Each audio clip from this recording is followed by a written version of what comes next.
West Branch lost. The other three all won. Oh, wow. So they're all playing today. All right. Come on. Zoom to YouTube. There we go.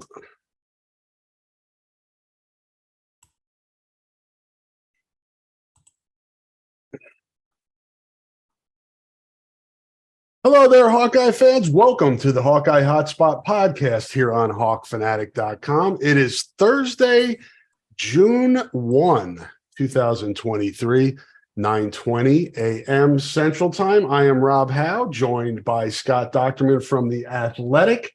And in a rare turn of events, we got news coming out before we started the podcast, Scott, instead of after we completed the podcast. It's a miracle. It's a Festivus miracle because we're getting close to like the half year Festivus. Yeah, exactly. The summer solstice Festivus, summer Festivus solstice or something like that. But yes, absolutely. And it couldn't have happened at a better time. I mean, last week we got the news of all news. At least I did on Thursday night, and Friday morning is when it came out, and I'm like, wow, okay, here we are. And now this morning we get big news, almost as big, but yeah, well, for the first time since 2006, Iowa's going to have a new athletics director, and right now the interim through at least early 2024 is going to be Beth Getz. So I think it's interesting, I guess, to start with the news, and then we can kind of backtrack with the BARDA stuff, is that they are giving her a measured share of the sports season before they really conduct a national search. And I think that's really smart. That's maybe as smart of a move as I've seen, because now she gets football season. She gets a majority of basketball season. And I think in 6 months, you'll kind of have an idea whether or not she's a good fit, a quality candidate, or probably somebody else needs to sit in that chair. And, because as we know with football, they could win every game and there's still going to be people complaining. So, how she handles those complaints is going to really matter. But, she is very much qualified. It's just going to be about fit now. And I think that's going to be really fascinating to watch. But she's going to be, the interim once Gary BARDA officially retires in 2 months from today. Here's the interesting thing that popped into my mind, and fully admit my mind is a bit cloudy this week. With work and things that I've done. But when I saw that timeline, I wondered, what happens if Kirk Ferentz announces his retirement in December? I'm not saying I have any insight on that, or, I'm just saying, what if? Mm-hmm. Now you've got an interim athletic director, and you're going to start your athletic director search in January and try to replace your football coach. Do you let Beth Getz, because we know the timeline there is, you got to be on it right away. I don't know. I mean, Kirk could conceivably go through the bowl game and then announce if he was going to do it. And then you're still kind of on that same timeline.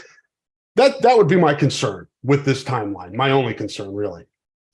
Yeah, and I think so. And I think, but the one thing that this does to me is, it may not even take 6 months. It may take 2 before you figure out, I think she's capable of this job, and she's going to do a good job. Or, you mean like 2 months, like into October, or do you mean okay? Yeah, that by kind of punting down to 2024.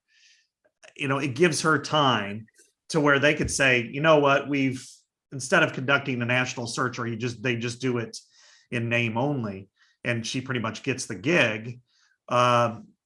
Or, maybe you'll know that in 2 months. Yes, that is, to me, that is probably the one donut hole that if it's filled, or that's, that if something happens, you could be in real trouble.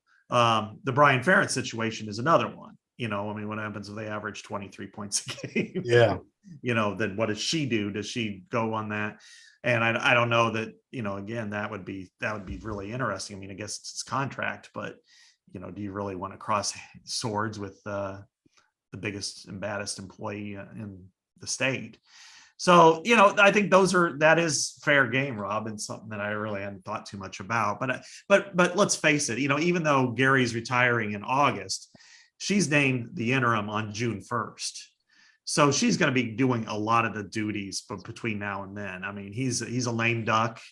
He's probably going to participate, but she's going to participate too. They have Big Ten meetings. They're going to have to discuss a lot of issues. She's already kind of there with them anyway, but now she's going to probably take more of a lead role because, it makes no sense to just have somebody who's leaving.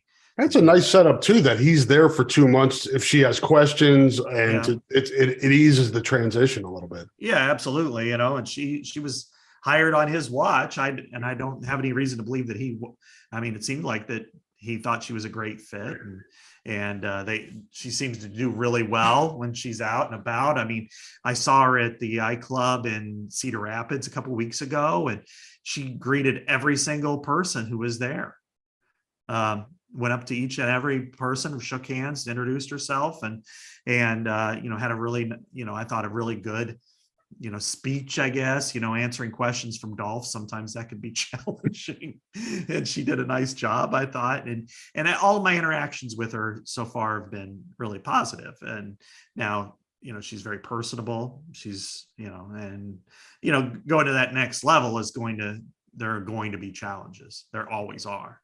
How she handles those will be the key, but I don't see any reason why she can't perform these duties. And then and again, with the timeline, she's going to be in place for 2 months before Gary leaves. Then she's got another 5 to 6, ish before they decide to do it. But by the end of August, even into September, they decide, what, she's qualified. We really like her, and they hire her full time. Or they could decide in 3 months, wow, she's just not capable of this. So, or it could be somewhere in the middle where we're, and you don't know, and you're like, well, let's let it ride out a little bit more. Okay, it's not a slam dunk. Let's open it up. Let's open it up nationally and see what else we get. So it's obviously a attractive job. We know that it's a very attractive job, so you're going to get good applicants. It's fascinating. It'll be fascinating to see how this next 6, 8, 10 months play out.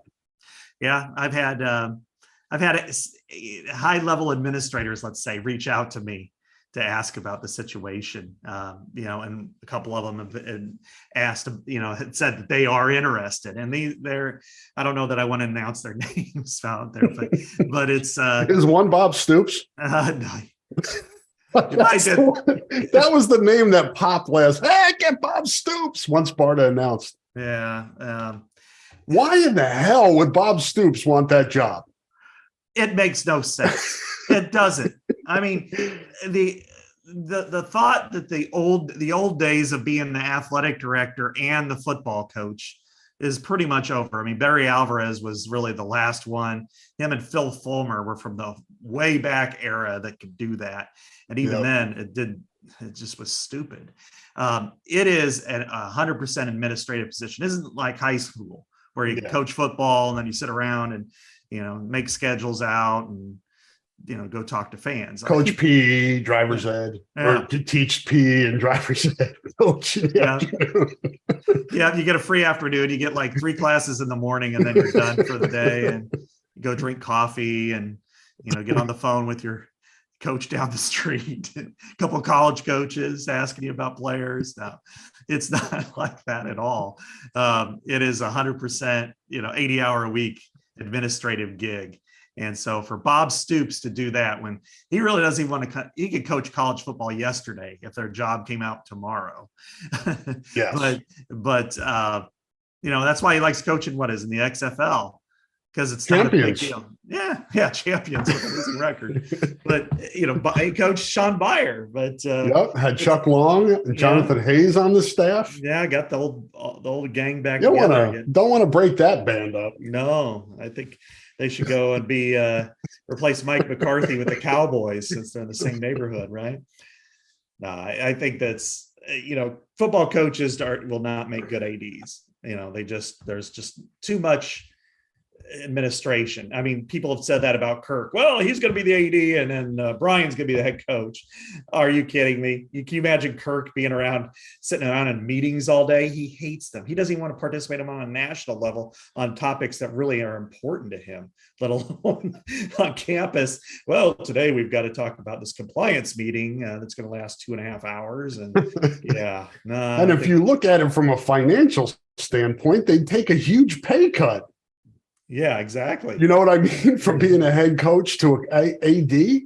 Oh, I know. I mean, Barda's salary right now, counting deferred compensation, is like 1.05 million, and Kirk is what, 7 million, so and he wants to go do that. And I'm not saying it's tougher, but it is in some ways. Yeah. Because it's a different type of tough. I mean, you can't just go around yelling at people. You got to leave the football building, right? Yeah, you got to deal with people all over campus and,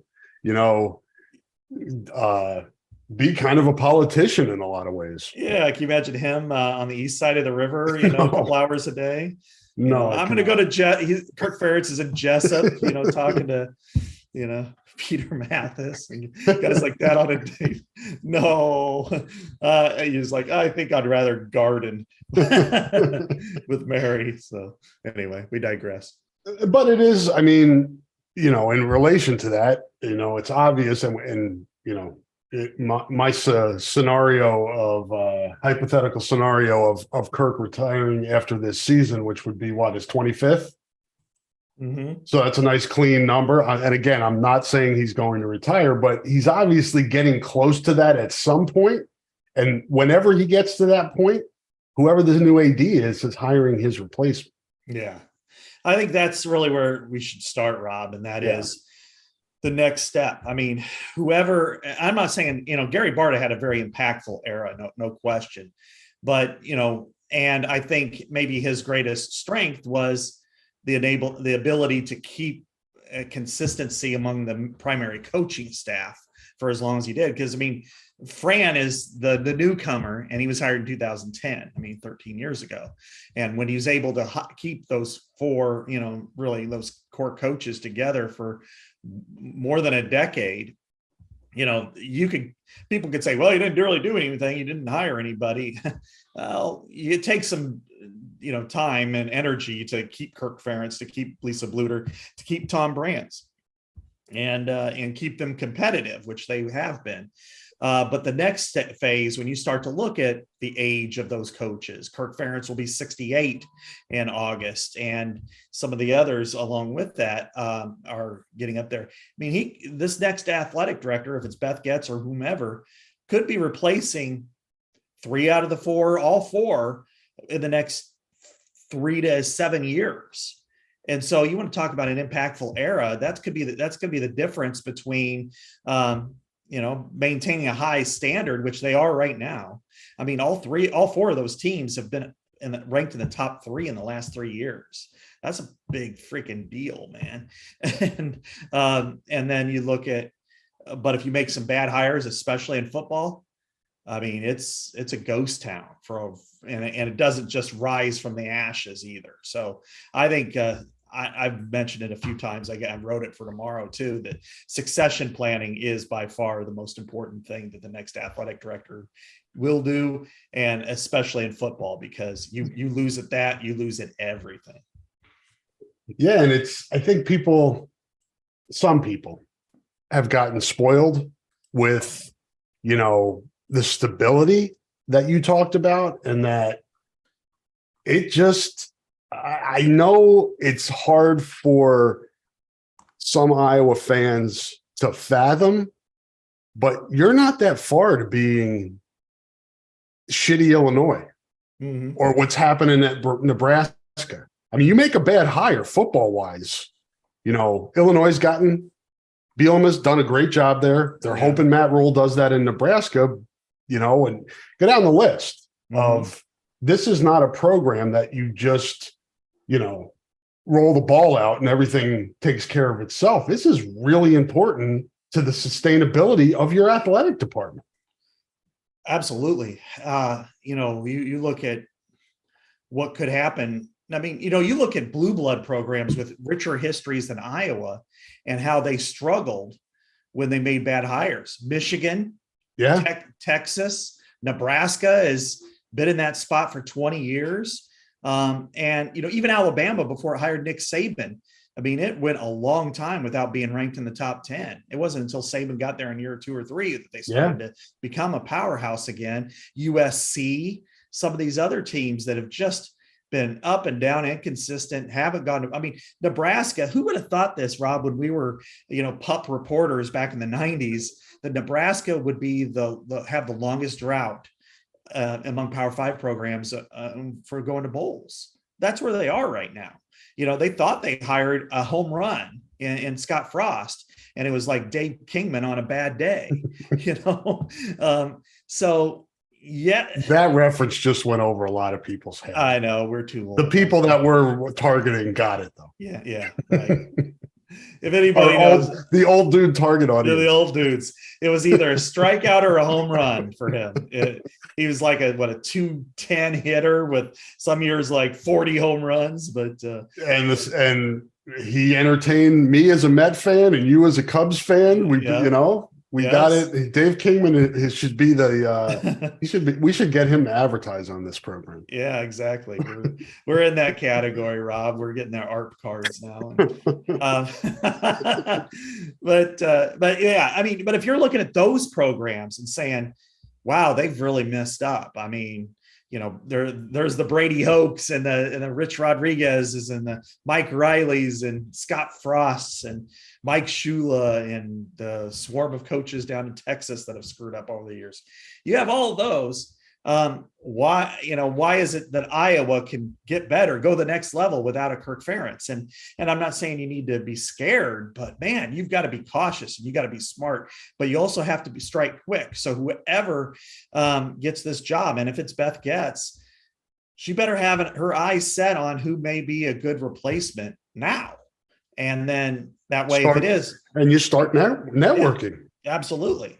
You talk to agents, you start figuring out who's somebody that, would come to Iowa for the right price, and you start thinking about them and then evaluating them now. So then once you get to, in December and Kirk decides to retire, or in 3 years, he decides to retire, that you have that spot line up. Maybe it is Mark Stoops or Lance Leipold, but maybe it isn't either. So you've got to be careful, because you do not want to leave yourself hanging in football, because, I mean, it wasn't, Hayden and Kirk have been so impactful to this football program for 45 years now. But before that, I mean, you want to talk about a bad hire. Forrest Avashevsky was maybe the greatest football coach Iowa had, and certainly the statistics bear that out, but he was the worst athletic director Iowa hired too. And for 20 years, they paid for it, his 10 and then the next 10, because they put themselves in a hole that is really still kind of stained to their legacy. That you can do as much as you can now, but for the history of the program, that 20-year gap was just, is why that maybe they're not a blue blood versus a Nebraska or somebody like that. So I think that you just have to be cognizant of that. And there are a lot of Iowa fans who are spoiled, who want Kirk out, who are bored, but hell, their third Big Ten victories over the last 5 years. They've been ranked in the top 2 nationally just 2 years ago. Yes, the offense was pathetic. We know that, but defense was pretty fucking good too. And you got to respect that as well. Yeah, it's kind of diving in a little bit here too, and we've had almost a week now since Gary announced, and we've all kind of written, opinions about how we view his legacy, and it's been talked about obviously on shows and podcasts and things like that. So we don't need to spend a ton of time. But I noticed, me, you, Pat, Mike Halas, Chad, anybody who wrote opinions on this, I think John Bonenkamp wrote one for us, kind of an analysis opinion. I think the Gary Barta legacy, at least if you go by what we wrote, it's a mixed bag. Yeah. It is. It's a mixed bag of good and bad. And I think that's the legacy, right? And it's probably a legacy for most guys that or women that would stay in that job, or have that job for 17 years. And people can read my column. You go on Twitter and find it, or wherever else. I'm not allowed to say because it's a different site than I'm doing this podcast for, which is this business has gone crazy since I decided this would be my career. But for me, the magnitude of the bad outweighed the good with Gary Barta. And that's basically what I wrote. You're right. I don't disagree with you at all. I think that when you look at the legacy, there is good. And if there wasn't, he wouldn't have been there 17 years. Just think about what he's seen, Scott, just in terms of TV, NIL, transfer portal. I mean, give the guy credit. He ushered all that stuff in here at the university. No question. And he's been, part of a very transformative era. And there's been so many changes. And I think you can look at it, and it's not mutually exclusive. I think you can look at it and respect the positives and, respect the fact that Iowa's had, right now, this is as successful of an era as Iowa's ever had. I mean, even going back to the 80s, which is kind of the golden era of Iowa athletics, this is in the same ballpark. As I said, I mean, women's basketball second in the country, wrestling second in the country. Men's basketball routinely gets the NCAA tournament. Football has won bowl games. I think they're 9th in Power 5 victories the last 5 years. So they're, and then you start to throw on baseball, where this is their best chance, perhaps ever, to go and win a regional, maybe a super regional. And competed even at a World Series level. And I know the 70s they got there, but that's a million years ago. No, they've made the NCAA tournament 6 times, and 3 of them have been since 2015. Exactly. Since he made a coaching change. Right.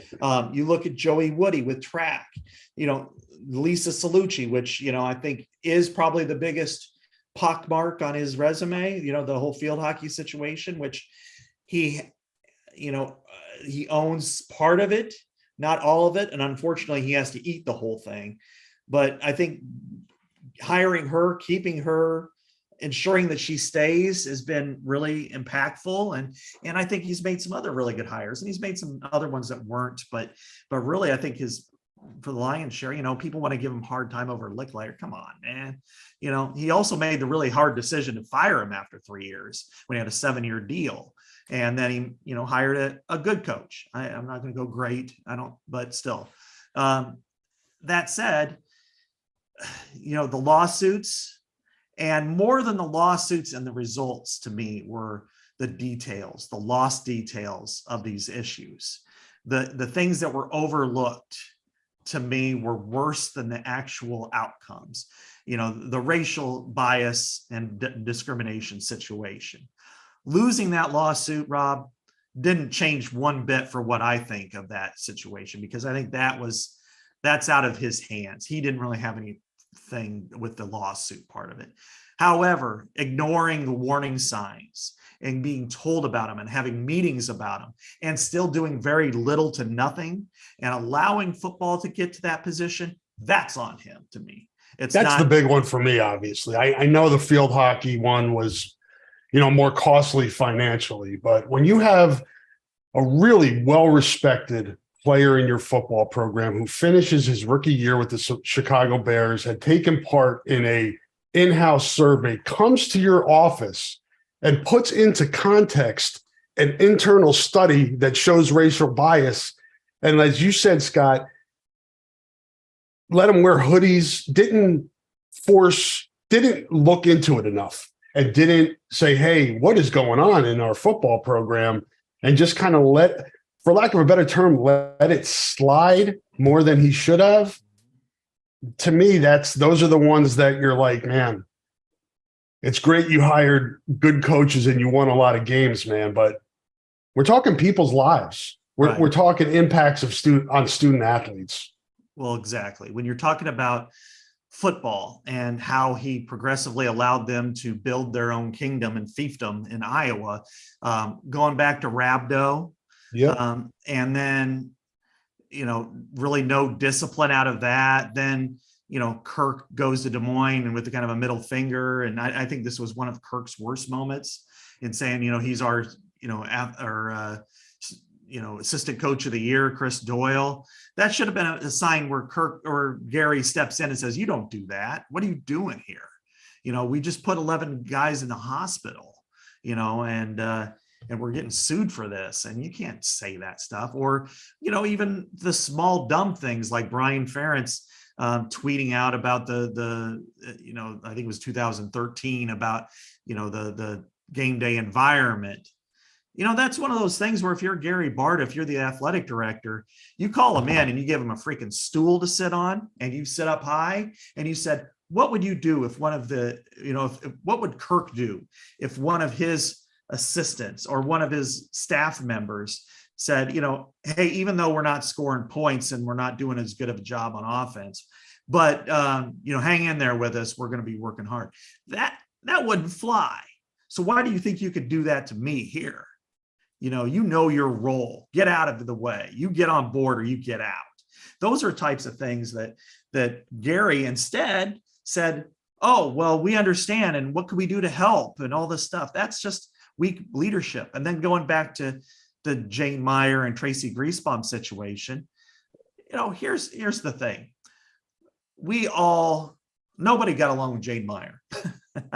I know, maybe Pat did. I don't know, but I certainly. He gave me a ride once from an airport to a rent-a-car place in Connecticut when Iowa women's basketball played out at Stores. We were we thought the rent-a-car. John Reel and I thought the rent-a-car place was at the airport. It was not.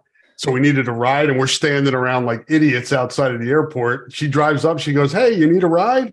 Took us over there. So that was a nice gesture. Okay. All right. I stand corrected. I have a positive story. I have quite a few negative ones. I know. And most people do. But this is where the weak leadership steps in to me, is that everybody experienced tough times dealing with her. And it's not just because she's a tough negotiator. It's because she's got an incredibly abrasive personality that does not work well with working with others. And so instead of, however, giving her poor reviews or whatever, Bart was so concerned about the paper trail that he just passed her through with flying colors. We see that all the time where it's like, hopefully she can get another job, so then I don't have to do this anymore. Well, it didn't happen. And then when shit really hit the fan, because Griesbaum had all kinds of issues, with bullying and what have you, and Sally Mason ordered Gary Barta to fire her, then at that point, and she was in a relationship with Jane Meyer and still is, I believe. That's when it all backfired on him. And then then they, whatever reason, they had incredibly bad advice from the state attorney general's office, not only to transfer Jane Meyer out of the athletics department, but then the University of Iowa ended her job.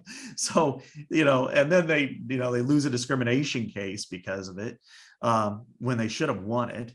And so you have that one. And then finally, to me, and this is probably the worst of his direct ones to me, and that deals with the sports getting canceled in 2020, because again, impacting student athletes negatively. And that's your job, is to do what you can to, make sure those kids that parents are sending to your university thrive and grow up and, have great experiences. And that was a nightmare. Yeah. I mean, I was there on the Tuesday afternoon when football got canceled by the Big Ten.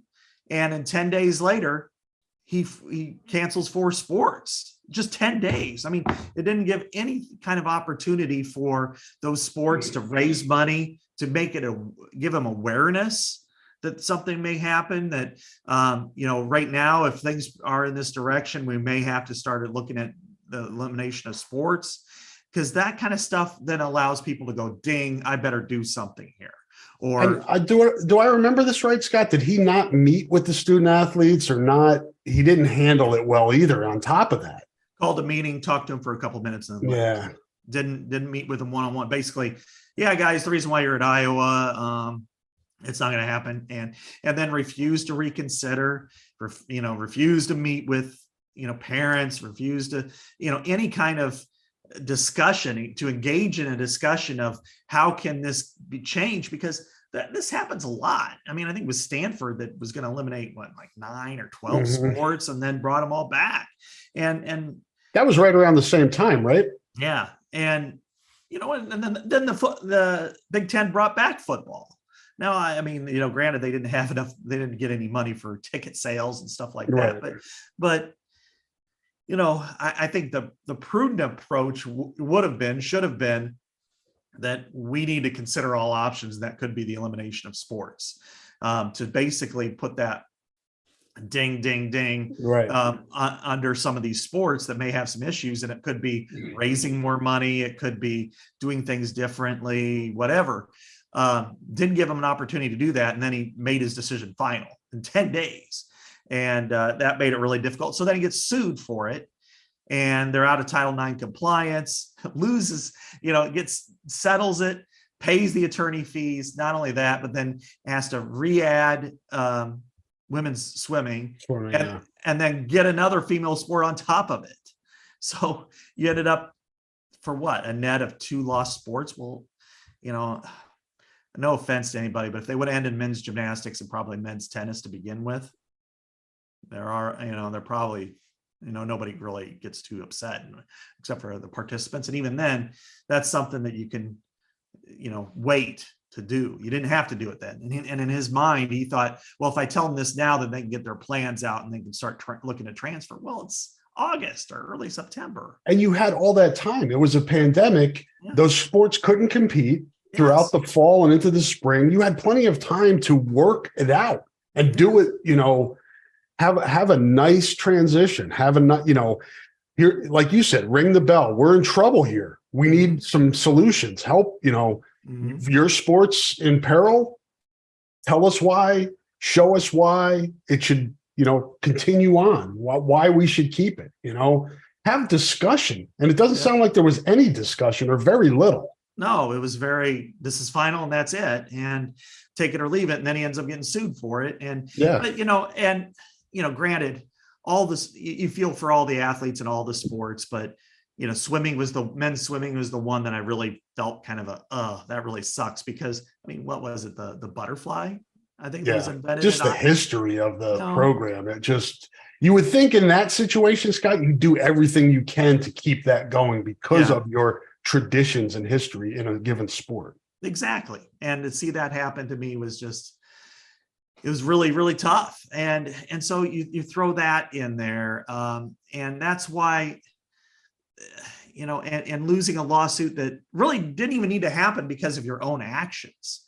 And then finally, what's happened recently, with the court filing or losing the settlement, or the state pushing for the settlement, that one was out of his hands, but it was kind of the last straw, I think, for people. I think for the legislatures, certainly state officials, regents, people at Jessup, it was like, so he retired. The separation agreement to me is, after reading through it a couple of times, I mean, he retired, but it's their way out. 59? Yeah, 59. So he retired, but I don't think it was all just, Mike Bray retired at Notre Dame too. Yeah, right. I don't think he's getting a gold watch and a big cake and a big party type of thing. So maybe a golf club bag. Probably they got some tennis rackets sitting around. So. But so to me, I think when you look at his legacy, there are some strengths. I think the investment in facilities has been very, very strong. The competitiveness of the teams have been good, but I think that it just kind of it's not as pressing to me as the mistakes. There were some dumb ones in there too. I think what he did with Brian's contract is, in retrospect, not the smartest thing in the world. I think if it just just from a PR standpoint. Yeah. Stupid. There's all kinds of blunder, the Dolph situation. Yeah, that one too. I didn't think about that until after I'd written my column, but yeah, leaving Dolph kind of twisting in the wind for almost a week. Mm-hmm. So those types of things, you can survive. They don't look good, but you can live with. But I think the ones when you're talking about the heavy lawsuits that are for discrimination, whether you're 10% culpable or 100% culpable, it's still on your watch. And that's why it's really time. It's time for new leadership at the University of Iowa. You won't have Gary Barta to kick around anymore, Hawkeye fans. He can't be blamed anymore. Now we move on to this season, but he does leave for you the 25 points per game. He left you with the bar that needs to be cleared. So you have that to remember this season. Well, that's part of the hypotheticals here, Rob. I mean, what happens if they average 23.2 points per game and they're 9-3? They don't win the West. What does Beth Getz do? What does, whatever that to me is going to be real complicated. Now, I think it'll end up being moot. I think they'll average more than 25 points and they'll be in good shape. However, I think that you gotta, that's the contract. That's the policy. Is she really going to fire Brian Ferentz? She's going to have to supervise him now, thanks Barta, I wonder, do you know if there is a relationship there between her and, people in the football program, Kirk, Brian? I mean, she's over there. She's the deputy athletic director. So I would think they've had some interaction. Yeah. I saw they were together. Well, sort of together. They're more apart, but they were in the same room at the Cedar Rapids I Club event. But when she came in, it was in September. So football's not meeting with anybody anyway, except Barta and Ferentz. Mm-hmm. And then after that, she was really in the weeds with the winter sports and going on the winter sport, traveling, going on and everything. So, she was there for some of the football events. She was there for the games, I know for sure. But, as far as relationships go, I couldn't tell you if it's, because now she immediately takes over, as we talked about earlier, the supervision of Brian. Yeah. This is Brian and Kirk, and Fran McCaffrey, but that dynamic with Brian, right. That one is different, the nepotism laws and things like that. So, there was a dynamic there with Brian, Kirk, and Gary. Now you're bringing somebody else into that dynamic. Fascinating. Yeah.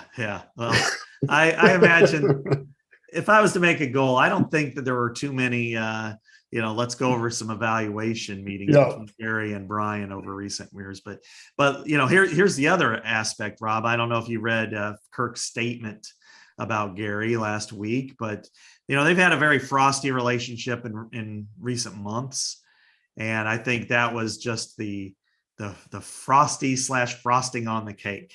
That was kind of, all right, you just say whatever you want and write it down and I'll say, okay, Yeah. that was really there wasn't much there. It was like, yeah, I worked with him for 17 years and I wish him well. Yeah. I've seen. Yeah. There was not a lot of sentimentality involved in the statement. Yeah. Unlike with Fran. And it was kind of, I've seen easier or better statements with players exiting the program and transferring than he did with his own AD, who really had his back for a long time. But I think, and another one that I think Beth can immediately rectify is the relationship with the collective, the Swarm Collective. That was one that is stupid. You embrace the hell out of that thing because they're doing it. I mean, you're talking about an alum who set this up, to help bring in good players. And Gary, you never met with him. And that's something that, Beth could wholeheartely embrace, because let's face it, let's look at Iowa football now versus what it would have been like without the transfer portal. Right. Okay, maybe they bring in Hayden Large, maybe Rusty Beth. Who else? Nobody. Yeah. Without a collective, and you look at what Fran's dealing with now, maybe you get a guy from North Dakota State with an AD who's actively helping the collective versus, well, maybe not. I don't know. I mean, that to me is something that was certainly the pushing of the envelope with Kirk and Gary, that it just went, we can't work together. And then, of course, the Brian contract sent it over the edge. Yes. And as I said, we'll talk about that North Dakota State basketball player that is available. And we'll do that on the other side of this break. We'll probably talk a little baseball first and then maybe get into a little bit of recruiting as well. But it's probably a good time to take a break. And I'm sure we will be talking about Gary Barta and his successor, whoever that may be full-time, plenty down the road. As you guys know, support for this podcast comes from Systems Unlimited, celebrating 50 years of providing services to people living with disabilities and mental health needs throughout East Central Iowa. A list of their services and upcoming events can be found at sui.org. That is sui.org, Systems Unlimited. We appreciate their support of the podcast and the great work that they do in East Central Iowa for the population here. Let's take a break here, hear from a few more of our sponsors, and Scott and I will be on the other side, talk a little baseball, a little recruiting, and whatever else comes up.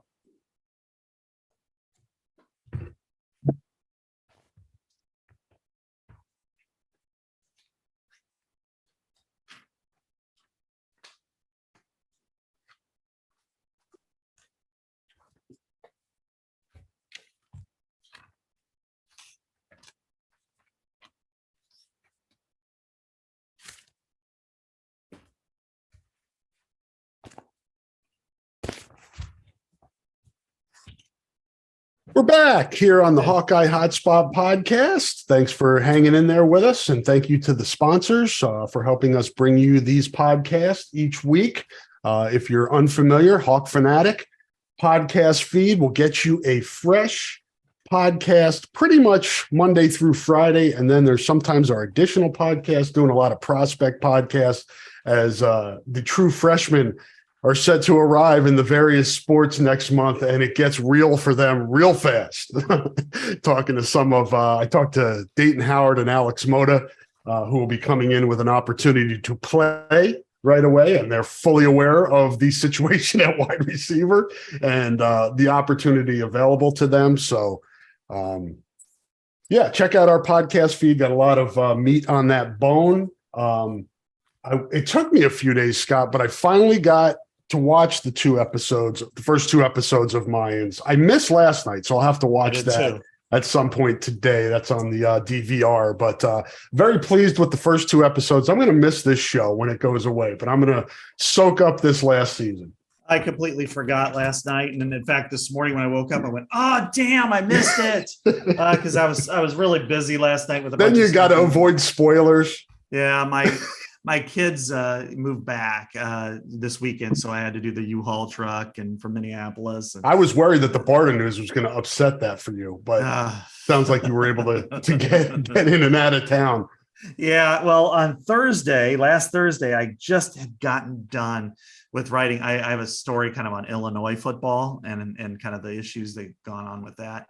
And over the years, and I was like, yes, it's 7:30. I'm done. I'm going to take kind of a 4-day weekend, but specifically the rest of tonight and tomorrow, I'm going to enjoy this. And then, oh no, and then I get a call, or I call and then get it confirmed, like Thursday night, saying, "Hey, we're going to announce this tomorrow." I'm like, oh, damn.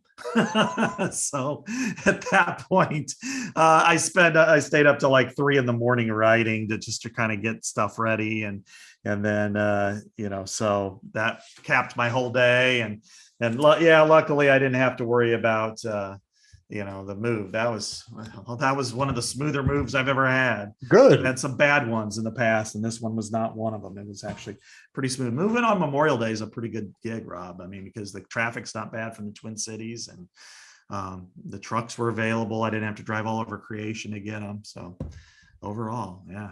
I'm glad that worked out and came off without a hitch. And both of us will get a chance to hopefully catch up on our Mayans viewing Yes. at some point in the next few days. I've got high school graduation this weekend for our firstborn, party Saturday, graduation ceremony at Extreme Arena on Sunday. And I mentioned this on the Mailbag podcast. If anybody who doesn't need to be in that area of Coralville on Sunday could stay away from there, and because the traffic's going to be bad enough, we would appreciate it. Let us get in and out of there. It's a volleyball event and a graduation going on simultaneously in that building. So it should be fun for those that know what the situation is in the construction on First Avenue in Coralville. I'm not complaining. I'm celebrating my son's graduation. Yeah. I mean, it's kind of like when you hit Aurora, when you're coming out of Chicago, and it's like, I always say happiness is Aurora in your review mirror. And that's going to be the same way when you're leaving Extreme Arena and getting on to whether it's 80 or whatever path you take out of Extreme. Everybody push your Trader Joe run till Monday or do it on Saturday for us. Yeah. Exactly. Let's get into also happening this weekend, Scott. There's the segue. NCAA baseball. For Iowa, that is in Terre Haute, Indiana, former employer of current Iowa baseball coach Rick Heller. He came to Iowa from Indiana State. For those that don't know, we're talking to him last week, and he had a lot to do with the facilities there, upgrades, things like that. So will be interesting for him to get a chance to go back there and hopefully compete against Indiana State if that's the way that regional shakes out. Also, with North Carolina and Wright State, Iowa opens against North Carolina tomorrow night, 6 p.m. ACC network. That's wonderful for baseball to be put on an auxiliary ESPN. I think you can get all that stuff on ESPN Plus too if you have it. Can you, Scott? Yeah, it's on ESPN Plus, so okay, that's where I'll watch it. But when you look at this regional, Rob, I think Iowa could not have gotten a better poll on this. I mean, I saw your guy Mitch Light from The Athletic. He picked Iowa to win this regional. Yeah, I picked Iowa to win this regional and then win a super regional. Can you imagine Iowa and Omaha, the Omahawks? That would be we saw last weekend that the support is there. Yeah. Iowa making it all the way to the championship game, falling short to Maryland in the title game, but nice run by the Hawks. Yeah, that would be you would basically quintuple the probably, well, they'll try to anyway. I mean, there are more people that do go to the College World Series and stuff, but even so, to get this poll to go to Indiana State, unlike Maryland, which has to go to Wake Forest. Yeah. That's a really difficult. Where's Indiana? They got a pretty tough draw too, I think. Yeah. I thought out of the 3 Big Ten teams, I thought Iowa landed the best regional or the best opportunity. You still have to go out there and do it. All right. Oh yeah. I mean, they could go over and walk away, but I do think that you look at it and you go, you know what, they could compete. That Indiana State shouldn't, intimidate anybody, but it shouldn't intimidate Iowa. They're a very, very good team. I'm not saying anything negative there, but just the fact that, and Rick Heller has that experience of coaching there. He went there after you and I ended the gig, and and then North Carolina is a good team, not a great team. I think they're comparable to a team like a Nebraska or Indiana or a team that's capable of beating Iowa on a bad day, but Iowa's capable of beating them on a good day. And Iowa getting a number 2, despite losing the Big Ten tournament championship game, I think says a lot about the way people view this program. And so to me, this is a heck of an opportunity to really cap what's been a very impactful spring of news for Iowa, and most of it negative. Yeah. And, we continue to see the resiliency of this baseball team this year with controversy swirling around it with the gambling investigation. And I don't know. I mean, I would say that there's no end in sight to this, Scott, but I have a feeling this is just going to pop. the decision, the ruling, whatever you want to, however you want to frame it, when this is done. But I mean, we're a day away now from playing in the NCAA tournament, and these guys are still out. What have they missed? How many games has it been now? It's got to be. What they play? Like 4 in Omaha. Is that right? Yeah. Let's see here. I Played 4 in Omaha, and it was what, 10 games before. So you're talking like 13, 14 games, something like that. Yeah, they've missed 13, at least 13. So, and I don't think they played. Well, yeah, they've missed 13. Going back to the Ohio State game, first one. So that you're talking about a significant part of their season already. And, where they played, 52 games? Let's see. What is it? That sounds about right. What are they, 43? I can't remember. 42 and 16 or 14. Okay. I'm sorry. So they've played, right now, they are almost at 25% of their season. So that's significant. And the problem would be is, what if the NCAA rules them eligible today?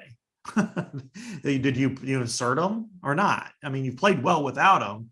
Keaton Anthony certainly has been was one of the best players in the country, but do you say, okay, yeah, he's ready to play. He hasn't really seen any live pitching, at least in a game, for a month. Do you expect him to walk out there in the most important situations of the season and contribute in a positive way? I mean, it's tough to do that when you've been part of it. So it's a really good question. I just don't know what's going to go on, but it's weird. They beat Indiana State in the very first game of the season, and so they've had some success. I think this team's poised to have a really good weekend. Whether that means they get out of it, I don't know, but I think that they get to at least the final game. It's interesting dynamic too with this regional in Terre Haute. You've got, a Valley team that has the 9th ranked RPI, and a lot of people question whether or not it should be the host of a regional. You've got a Southern team with a okay record, okay season, but it's a Southern team. Mm-hmm. You've got one of the better teams in a Northern conference, and then you've got like another mid-low major in Wright State who's had, I think they've won 3 Horizon Leagues in a row, if I remember that correctly, something like that. I could have made that up, and if I did, I apologize. But I wouldn't know any different. I'm sorry, I can't. But you look at it, North Carolina, Scott. I mean, they finished their regular season with a game at Coastal Carolina, and then 3 games at Clemson. Yeah, that's a little bit different than playing Michigan State or Ohio State that Iowa got. So, you're comparing apples to oranges there. North Carolina is missing one of its better players, their center fielder, who was the defensive player of the year in the ACC and a pretty good hitter, the leadoff hitter. So it's a big loss for them. Their pitching's been okay, but again, they're facing really good teams. Clemson knocked them out of the ACC tournament too. So, and Clemson, I think, is the 4th overall seed in this NCAAs. So it's fascinating. This is a really good opportunity for Iowa, Scott, to, bring attention to itself and to Northern baseball. Because I think Indiana State is the most Northern regional. You're probably right. Stanford. Is south, that's horizontal. I mean, I guess Stanford, because I-80, but then who knows what they, I guess I consider Indiana more north than California, even though Northern California might be geographically higher, because it's just a different. There are 3 regionals in South Carolina, if that tells you where the strength of baseball is. Right. College baseball. Exactly. I mean, so. That's what makes this interesting. But I think what it comes down to, Rob, is Iowa's pitching. And can Marcus Morgan and Brody Brecht become the pitchers that, they've been trending towards? Marcus, had in his first game at the Big Ten tournament, statistically he looked okay, but he, just didn't pitch very well. I think we can agree to that. Brody looked a little better. But the other day against Maryland, he went out and had a couple of pretty good innings right off the bat. So are they going to be able to build on that with quality, 6 to 7 innings? And, can Brody harness some of his control? Can Marcus keep, guys off base? I think that's the interesting thing too is Ty Langenberg was the best of those three in Omaha. I know Marcus gets the ball tomorrow night against North Carolina. What do you do that next day, depending on how things shake out? Do you go to Brody right away, or do you try Langenberg and give Brody the next game? So interesting decisions for Heller. But you're right. I mean, I think it comes down to those 3 starting pitchers. And from a potential standpoint, Scott, when they're at their best, that they could make a run if those 3 guys can come through. Yeah, and when you talk about Jack Whitford, just what he represents and what he did. I mean, over the weekend. I mean, and all year really, because he's been just tremendous. I think this is a heck of an opportunity. If they pitch well, I think they've got a really good chance to be playing another weekend. But if they don't, if they don't hit, and I think there's a chance of that. But I think if they give them some quality starts, Rob, if there's, you hold them to 3 runs or less in a couple of these games, I think they're going to come out of it. But it's going to be about control, and it's a really important time for this team. It's cool too, because the 3 we talk about, you're representing the Big Ten and Northern baseball. Those 3 pitchers that we named, Langenberg's from Urbandale, Brecht is from Ankeny, and Marcus is right from here in Iowa City at Iowa City West. That even adds to, the dynamic of this, the narrative of this, that you're not only a Northern team that maybe can win a regional, but you're also using homegrown talent in your starting rotation. Absolutely. And Rick is, every year we kind of reach this point in the season where you're trying to say who's the best coach of the year. And a few months ago, we would have said, like 4 or 5 months ago, we would have said Phil Parker. We would have said Lisa Bluter, 2 months ago. And now it's the Rick Heller thing. But you know what? He's deserving of being in this conversation. And if you're using these guys, or I said Whitford, I meant Whitlock. If you're using these guys and they're playing well and they're local, and they're homegrown, what does this do for recruiting? Especially when you have no other D1 programs in your state. Wisconsin doesn't have one. You could really continue to go out and do well. And hopefully in Iowa's case, this is, don't want to get too far ahead and stress people out, but NIL is probably going to be a factor in the offseason to maintaining some of these guys. But still, yeah, Langenberg, Morgan, and Brecht, you go out and win. They could win all 3, win 3 starts. And, what's that put them at? I mean, that if they go the 3-0 would put them in the next round, if I recall. Yes. And, that starts tomorrow night, 6:00 Central Time, ACC Network, Big Ten Plus, or not Big Ten Plus, ESPN Plus. ESPN Plus, yeah. Lots of pluses. Not on Peacock. Some things will be on Peacock this season, so you may need to get Peacock. They need to sponsor this podcast if I'm going to keep saying Peacock. A little bit of recruiting news here, Scott. I talked a little bit earlier about the Dayton Howard and Alex Moda podcasts.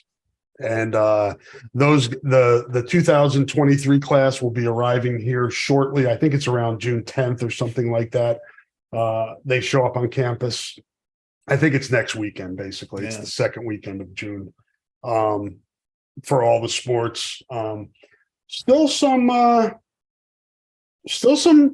a possibility that additions can be made in the transfer portal. I know we talked about this a month ago, just because the transfer portal closes, that's going into the transfer portal, not coming out.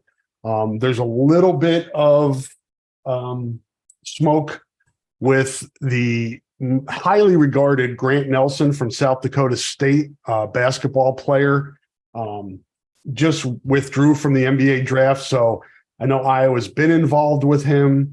I think he has an Alabama visit set up. I know Arkansas is also involved.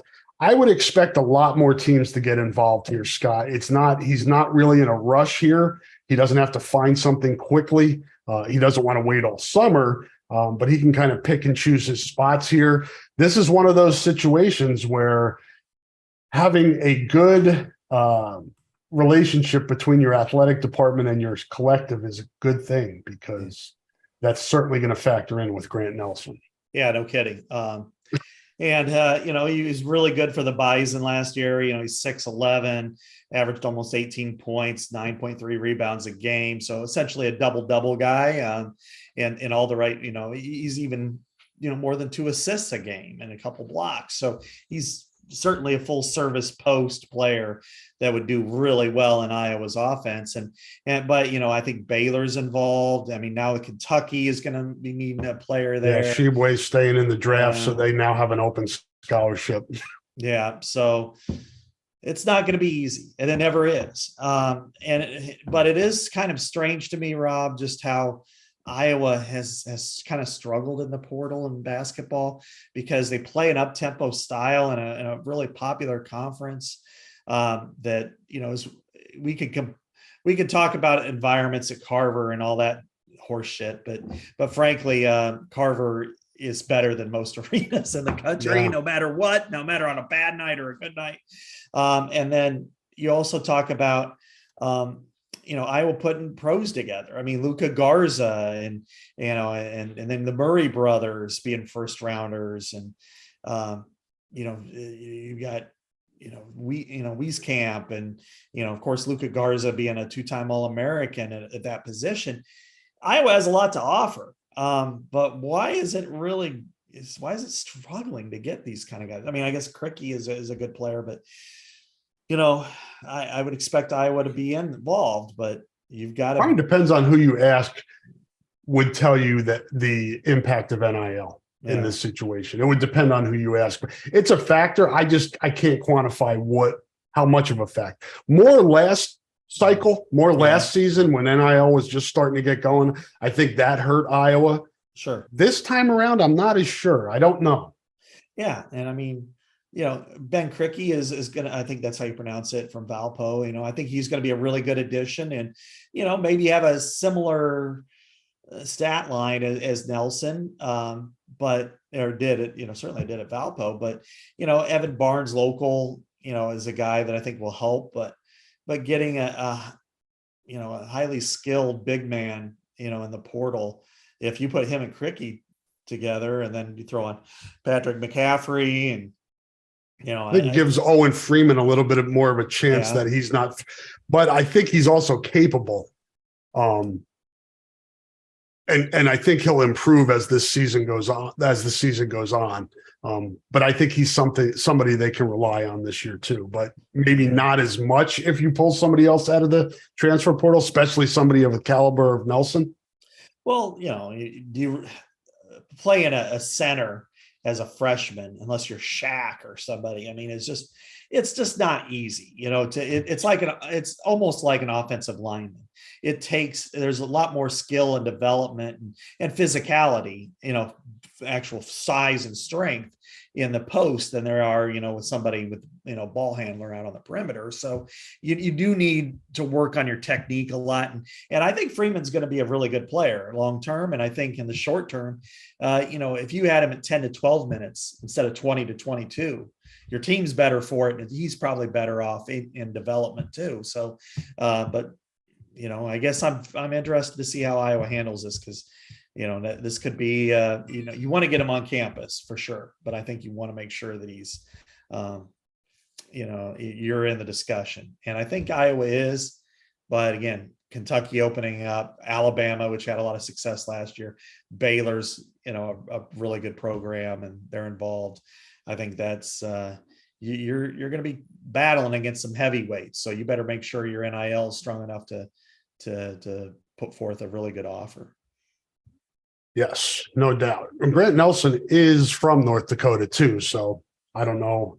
It's not like we're close to North Dakota either. I think people get that messed up. It's not up the road. Yeah, I know people think, it's just around the corner. Well, yeah, Sioux Falls is, Yes. North Dakota. I mean, it's like the equivalent of saying Peoria versus Columbus, Ohio. Yeah. It's a distance. Just because it's the state beyond the next state doesn't make it doesn't make it nearby. I mean, that's it's just it's not easy to get anywhere from North Dakota except maybe Minnesota. But even then, some parts of Minnesota, it's far too. So. Side note, while we're on Iowa basketball, congrats to Josh Dix in the running for a spot on the USA basketball under 19 team, 19 and under team, however the heck they do that. So he's a little young for his grade as well, but he's in the running for a spot on that squad. So that's good news too, that other people are seeing. He's a guy that I think could be underestimated this year. Still was working his way back from injury last year. He's a guy that could take a big step forward this year, I think, for Iowa. Yeah, he's going to be him. And I think there's a lot of guys that you just kind of want to see work and see how they perform. I mean, I think Peyton Sanford is obviously a guy that you expect to be in a starting role or close to it. But I think him and, there's a couple others that, I think Bowen and Dix, the two guys, the two true sophomores, those two really need to be bigger. And they weren't as needed to be as big a factors last year, but those two guys need to really step forward this year. Yeah. And Bowen's maybe the most interesting player to me on the team, because there was kind of an expectation that he's just going to step in and be the guy at the point. Didn't happen, and he didn't play hardly at all for most of the season. And so then, the worst, you kind of assume the worst. Okay, he's going to transfer. That's it. Well, no, that's not the case. He actually got some minutes late in the season and looked like he was making strides. And then with Aaron Eulis leaving and heading west to Nebraska, there's a spot for him to make those strides and become a really key, impactful player. And, but I think you throw on, Bryce Sanford as well. I think Price Sanford, along with Peyton, but, what role does if Bowen really progresses at the point, does that mean that Tony Perkins is going to play off? Because I think at times he's kind of a good point, but I think he's better off, because I think then he can kind of drive and not be responsible for the whole offense, Tony Perkins. And then there's Patrick McCaffrey, who, what role does he fill? I mean, if they do happen to land a Grant Nelson, does that put Cricky at the 4 and Patrick at the 3, and then maybe it's, Peyton Sanford and Tony Perkins at the 1, and then, filter around that. That's not bad. And I think you're looking at a lineup that you're capable if everybody stays healthy and grows. But and that would actually put them in a position, to me, where they're more of a NCAA tournament team rather than now being more of a NIT type of team. I want to thank Dino in the chat room as well for bringing this to my attention. I forgot to write this down because it happened last night and I was kind of involved with something, but wrestling. Iowa wrestling lands Angelo Ferrari, the number 1 ranked wrestler in the 2024 class by some outlets, announced his commitment to the Hawkeyes yesterday. So a big pickup there. I know there's some side stories with legal issues with his brothers. As far as I know, he does not have legal issues. So don't convict him of things that his brothers have been charged with. But a good addition for Iowa, Scott, and trying to keep up with Penn State, you need to land guys like this. Yeah, that's the one sport where you figure if you're Iowa, you should go out and get who you want. I mean, if it's between you and Penn State, that's one thing. Between you and everybody else, that's another. And with the new facility, I'm sure that even though they're not officially part of the Swarm Collective, there's going to be NLI opportunities. There have been through different means, that maybe not necessarily through a collective, but T-shirts and whatever. Yeah. And so I think that and that new facility going up, I mean, it's more and more is getting done every day. I mean, that should entice people to come here, then to want to stay for the wrestling, Hawkeye Wrestling Club, and a lot of times that's where you get some of your money anyway, paying back your scholarships, because I know the scholarship part of it for wrestling is always tough, but I think, this was a big pickup there. And yeah, and it was kind of a newsy day yesterday also. We got schedules released for football, at least the first couple of weeks, and a few others scattered throughout the year. So we got kickoff times for what? Half the games now? 6? Yeah, 5.5. the Well, Purdue, one we don't have TV for yet, right? well, Purdue is Flex. is like a 2:30, 3, or 6:30 Okay. kickoff. So it's going to be either late afternoon or night. And I probably had to answer this question a handful of times yesterday, but people are going, "Oh, there's not going to be a night kickoff." Right now with NBC, any game could be a night kickoff all the way through the end of the season. So it could very well be Purdue. It could be Minnesota at home. It probably throw out your remembrance of no night games in November. Yeah, right. That just doesn't work. And even other people, there's a stuck in the past of, well, they're going to announce night games in May, and then that's it for the season. There's a 12-day window now for changing. Remember Northwestern a couple years ago, where it was a 12-day window. There's a 6-day window, although most of the time at night that they're going to try to go to 12. Even Iowa, Illinois, in the second to last, game, the last home game, senior day, could be at night. So it's not the same as it once was. So I had people going, "Oh man, there's not going to be any night games." I'm like, God damn it. I've only written this about 1,000 times. Whereas I'm like, yes, there's no night games. Yeah, I know. Old dudes like us, I got to be in bed. Oh, every time, with Penn State, it's always one of these, and that will be a night game where I'm like, oh, it's a great environment, but the fact of it's the most difficult place for logistics. Yep. Because I mean, I'm staying at like a drive-side hotel, and I used to stay at a bowling alley. Yeah, I wish. State College. I wish I could stay in State College. It's like a roadside hotel for like $200 a night in Altoona, because like the only ones that were kind of not taken were like $12.99 a night at the Fairfield or something like that. Yeah, people think that you're joking, but he's not joking. I mean, the hotel rooms in State College are obscene. Yeah, that's double what it used to be, and they used to be too much, when there was 600 a night or whatever it is. So it's gross. And and they ended, I think Delta service ended in there. So that was tough. Yeah, it's just, it's crazy. So anyway, yeah, I'm glad, but I got, but still having a night kickoff and then your flights. I took the latest flight out on Sunday. I usually don't like to do that, but in this case, I've done that before where you just decide, I'm just going to drive straight to the airport after the game. But I'm too old for that crap, like Danny Glover said once. but he was like 10 years younger than me when he said it. For folks that didn't see or haven't followed along here, I'll throw these out here for you. We have start times for the first 4 games of the season. Utah State is 11 a.m. at Iowa State, 2:30.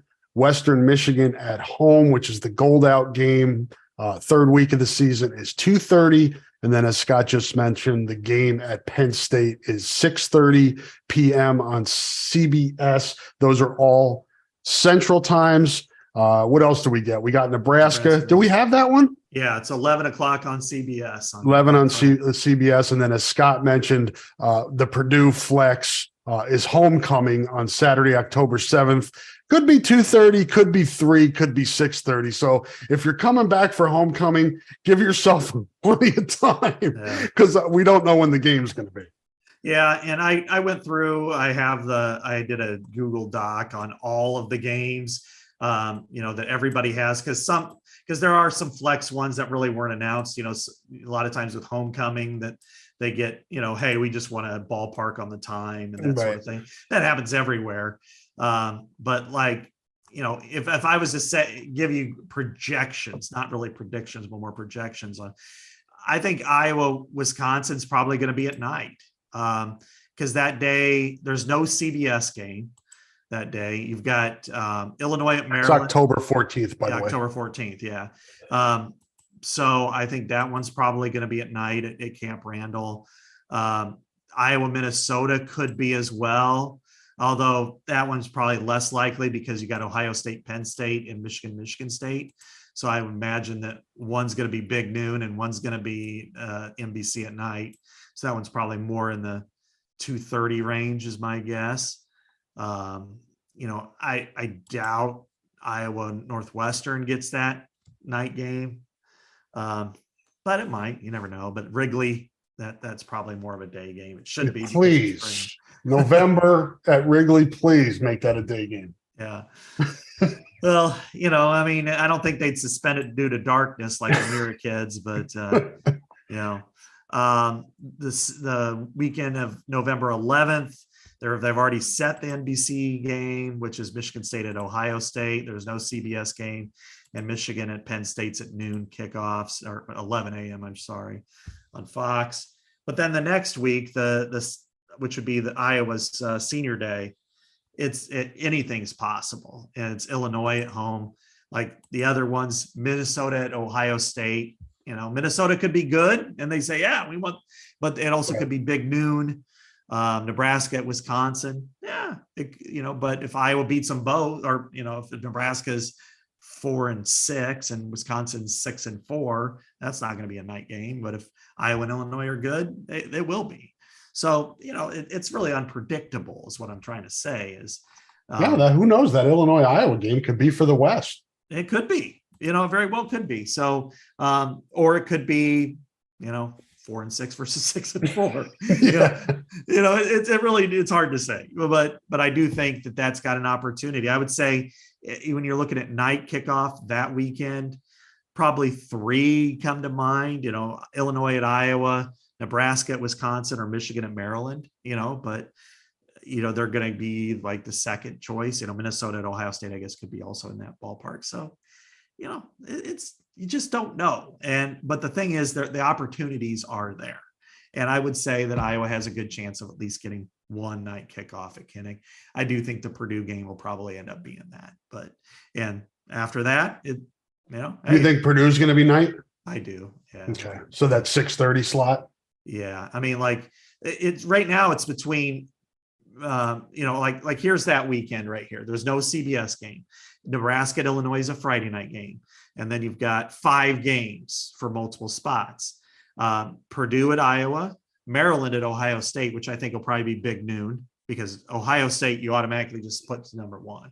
Yeah. And Maryland, it should be, has a good team and competitive. Michigan at Minnesota could very well be in that ballpark, but it's not listed. Rutgers at Wisconsin's in the same ballpark as Iowa, is that 233, 630 range. And then Howard at Northwestern, we know that's going to probably be the other big noon game, right? No, it's going to be at 3:00 local. So probably BTN. So, I think Purdue, Iowa makes a lot of sense if they take, like, let's say Maryland, Ohio State at big noon. Michigan at Minnesota could also be, it could be at night or it could be in the middle, and then they could also have multiple games in multiple windows. It's not exclusive to night. So I think what Scott is saying, and it really is the most important, I guess, factor in all of this is forget about, what you grew up knowing for TV schedule, as recently as the last few years. And I mean, you just look at the first 4 weeks of Iowa, FS1, Fox, Big Ten Network, and CBS, all over the board. And now there's flexibility because these networks paid all this money. They get these, windows to decide which games they want where. You sell that to the TV rights partners. So those days of no night games in November and, knowing the time and networks of these games in the middle of the summer, those days are gone. You're just going to have to hang in there and be patient and see how the season goes, because that's going to dictate a lot of times where your games are. Well, yeah, you just brought up, September 30th, the Michigan State, or that month, I should say. But you look at September 30th, there's no Ohio State. There's no CBS game either. But I think you look at Michigan at Nebraska. Is that going to be at night, or is that going to be a big noon? Michigan State at Iowa. Is that going to be at night, or is that going to be at noon? Those are really the two big games. And then Penn State at Northwestern, because Penn State does get, quite the crowd. That's probably the third. So it very well could be Michigan, depending on how Nebraska starts. I mean, what if they beat Colorado and Minnesota? They play TCU too. Nebraska? No, Colorado does. Oh, that's right. Yeah. But they play. Who's going to the Big 12, right? Yeah. I think it's going to happen. Yeah, it sounds like it's getting close. Interesting. Yeah. But you look at that week. I mean, if Nebraska beats Colorado, which it should, if it beats Minnesota, which it could, and Michigan's undefeated, then Big Noon is going to say, hell yeah, we want that game. Yep. And then, well, who's going to be NBC going to take for the second game? Michigan State at Iowa. You want a night atmosphere at Kinnick Stadium against a team like Michigan State that gets a It's the blackout game. Yeah. And, depending on how Iowa, well, I mean, guess they can't even really, they don't go a 6-day window. So I would say that one probably even more than they could play back to back on night games, one in Happy Valley and one at Kinnick, and then, give me a couple of melatonin so I can take a nap. So if you have any scheduling questions, it's at Scott Doctorman on Twitter. He loves scheduling questions. And in addition to it, blame him for your for you being upset about not knowing when the homecoming game is. Just direct us to Scott. Yes, absolutely. I can't wait. And I think that if you start to, and what I really enjoy are parking questions and traffic. I think parking garages and football scheduling. I should, that was my true calling, Rob, which was to be in like the helicopter in a major metro area to give you traffic updates every 8 minutes. Yeah. All right, folks. I think this has run its course. I do want to give Scott an opportunity. I don't do this enough to promote what he's got going on The Athletic. I did see a recruiting article that I have not had time to read yet. I saw that. Scott, talk about that and what else you got going on. Yeah. Earlier this week, I wrote, finally published, I wrote about Iowa Wesleyan's legacy. Haven't had a chance to read that yet either. I want to read that. That was, I spent a lot of time on that, and we went through the enterprise desk. So it was a little bit different process and took a lot longer, but, Iowa Wesleyan today, it's officially closed as a campus after 181 years. And, but Iowa Wesleyan's legacy is strong in collegiate sports. And I mainly dealt with football when you deal with Mike Leach and Hal Mumme inventing the air raid in this dingy basement on campus. With the whiteboard that's still there. And Mike Leach at the time was, Hal Mumme, first of all, this is what the story I really liked about it was. He came from a high school in Texas, thought he was going to have about 40 players stick around. He ended up with 2, he said, and 1 left in this first meeting, just walked out on him. He ended up trying to recruit Dana Holgerson, who was a wide receiver at Mount Pleasant. He wouldn't leave his English class to go and meet with him because he just like, I'm not going to Iowa Wesleyan. Well, he ended up going there later. He hired Mike Leach for $12,000. Leach also had to teach business law. They hired Leach's wife to be the secretary, so they at least got 2 salaries. And then Leach also was the football sports information director, and was sending articles to try to get him in. And they kept saying if they just get in the Des Moines Register, they'd have it made.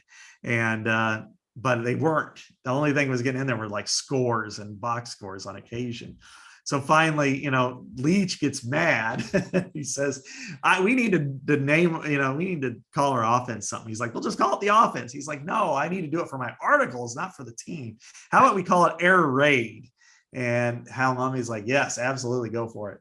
And then, so the birth of the air raid took place in, 50 miles south of Iowa City in Mount Pleasant, Iowa. So that's kind of a sad but fun story. And then today we're doing kind of these recruiting rewinds. And so we took 6 topics, and this may be a good fun one for you, Rob, where I could actually I could read off what I had, and then you could if you're going to ask me to speak off the top of my head, we're in trouble. Yeah, but I'll try. All right. Well, I'm going to, because you're the recruiting savant anyway, I'm going to go ahead and give you this quiz. Not so much for who I picked, because I can reiterate it afterwards, but also what you think. Best recruit in program history pre-internet. What is that? So that's what? 2000? Yeah, I mean, I would say yes, before 2000. I'm trying to think when Rivals became a thing. It's before that, but I would say that don't think of it as the best player in Iowa history, but you think of a recruiting win Iowa had before the internet that was really impactful. I'm not going to be good at this. I don't want to take people's time. I'll Willie Guy. I didn't put Willie Guy. I put a guy who graduated from the same school as your son, Will. Dwight. Yeah. Yeah.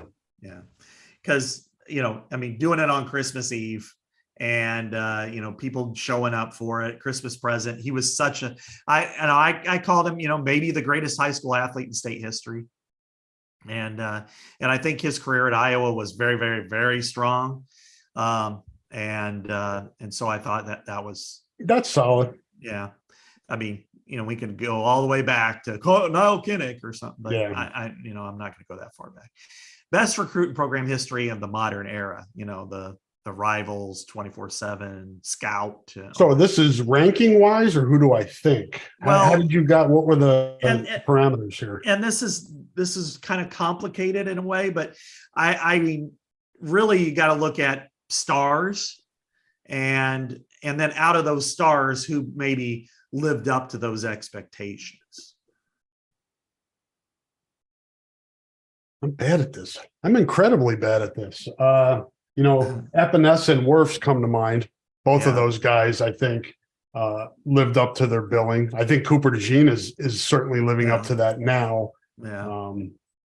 I think Jack Campbell was only a 3-star, wasn't he? Right. And so I really went with the 5s, and I went with Epinesa. Yeah. I think Wirfs is a little bit better player, but he was also a 4-star, which shows me that some people still don't know how to rate people. They just think small town Iowa kid. I think people forget too, like Wirfs, Epinesa, Linderbaum, DeJean, those guys were all U.S. All-Americans. They played in the game in San Antonio. I think sometimes the development and 2-star narrative for Iowa football gets a little overblown. Some of these guys come in with pretty good credentials. Yeah, exactly. So I went with Epinesa because he's the highest rated player to join the program. There was one who signed with the program and didn't join, thankfully. And he played like it. 2-time first team all Big Ten guy, really impactful player. Now this one I really struggled with, Rob, and the most influential recruit in program history. And the problem for me with this was a lot of the quarterbacks that were the most influential, and Jake Christensen comes to mind, weren't really good. They didn't stick around, or they only started a little bit. So this one, when you say influential, what do you mean? Help build their class? Influential in terms of, program? Well, and this is ambiguous at best. And that's what made it tough for me to even really kind of come up with. So, because I when I look at most influential recruit, I think Jake Christensen at first, because he helped build the highest ranked class in Iowa history.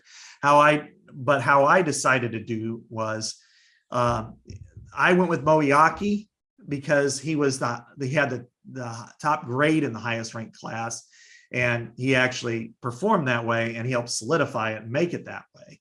But, again, I would more, because you can't really go with a quarterback who didn't really start, or, Deuce Hogan was very influential too. Benjamin was also very influential, but we know how that turned out. So I ended up, going with Moeaki just simply because he had a great career at Iowa and was the highest ranked guy in the highest ranked class. But it's not easy to pick that one. Yeah, when I always think impactful, I always think who had the impact, on the program. And Bob Sanders always comes to mind, but he was a 2-star. So that doesn't qualify as a highly ranked recruit, but obviously his impact and influence on the program was greater than anybody that Kirk Ferentz has had. Yeah. And this one was influence. So it's hard. Out of the other 3 categories, one that I don't like to write about, so I wrote very little, at least as I could, and that was biggest bust. And I had to go with Blake Larson. First 5-star, everybody expected him to really be great, but he had injuries and never really approached the depth chart. And I don't like those stories. This one was the most difficult by far and away. There was no second on it. Best developmental story. Yeah, that list is long. Yeah. You could pick a million guys, or at least a dozen, and not be wrong. And I went out on a little bit of a different area. I went with George Kittle. And my reasoning was he was a 2-star by both 24/7 and Rivals, 199th receiver. Never really, and I said the main thing was development doesn't end with a college degree. So his development wasn't just Iowa, it's been beyond. And now he's a perennial Pro Bowler with the 49ers. And I would say if his next 5 to 6 years are comparable to his first 5 or 6 years, he could be a Hall of Fame candidate. But I also just kind of put in parentheses Desmond King, Dallas Clark, Micah Hyde, Josie Jewell. The list goes on and on and on and on. Bob Sanders certainly fits that category as well. And Mike Daniels. I mean, I went through the list of like 2 stars, and I'm like, what? It's a long list of guys. Joe Von Johnson just asked me on Twitter, am I listed in that? And he could very much be listed in it. Yeah, for sure. Yeah, you think just on this team alone, you think of somebody like Joe Evans. Yeah. They're great players who are developmental, developed into very good players. And Riley Moss, defensive back of the year in the Big Ten, was going to Glacier. Yes. Man, and then even the 3-stars, you've got guys like Seth Benson and Nathan Budgeta, who are just, but yes, they don't fit in this category because of the prominence, but they were very important and impactful.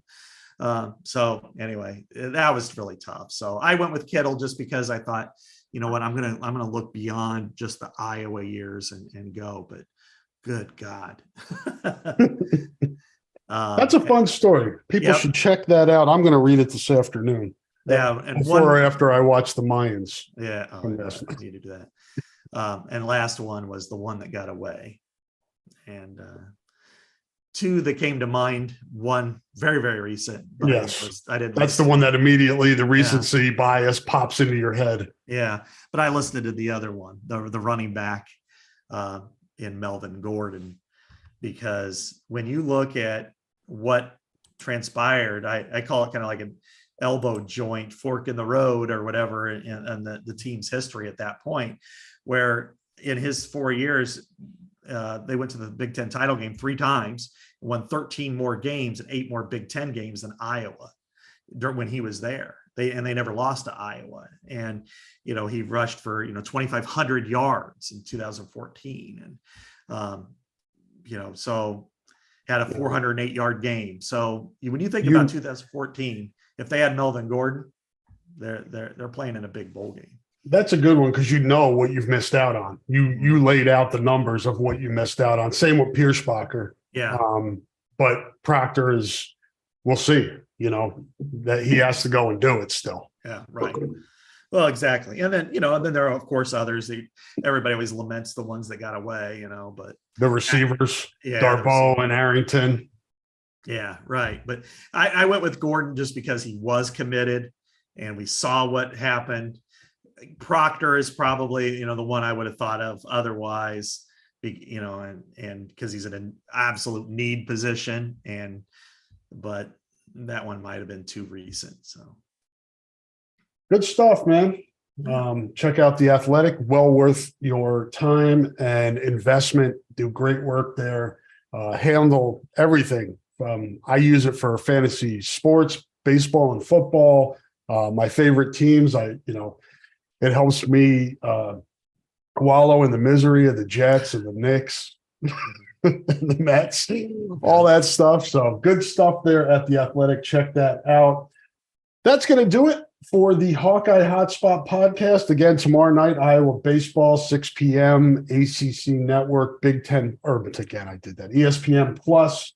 So check that out. And that's pretty much it. I know track is still going on. I think the next step is the Nationals. I think that's next weekend, but check Hawkeye Sports on that. And then we head into June here and we'll get some more, hopefully get some resolution on a Big Ten, what they're doing 24 and beyond scheduling wise. That'll have to come out here at some point. All that good stuff. Scott and I will be back to talk about it next week. Thank you, everybody, for listening. Thank you to our sponsors. And for Scott Doctorman and I am Rob Howe. And Scott, say goodbye, Scott. goodbye, Scott.